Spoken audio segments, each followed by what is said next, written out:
AssetWhere makes it incredibly easy to view your fire and security services. So let's say you want to look at your security camera coverage. I can take a closer look, select the layer manager, the services area here, and I'm looking at security, ground floor, and first of all I'm selecting the security cameras. So I can see where they are positioned all over the school. And then I can select security camera coverage. And what this allows me to do is view the arc of the coverage of that security camera.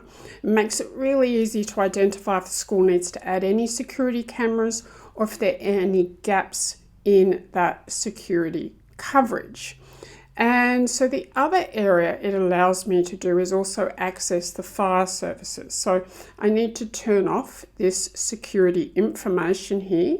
And now I come to fire services. So again, I'm looking at the ground floor here, and I'm going to particularly focus on the fire hydrants. So these key fire services can be easily identified within your school. You can print maps and give them to contractors who are coming in to service your extinguisher or your other general fire services. So what this has enabled you to do as a school in less than a minute is get access to all of the key security and fire services data, saving you a huge amount of time and effort.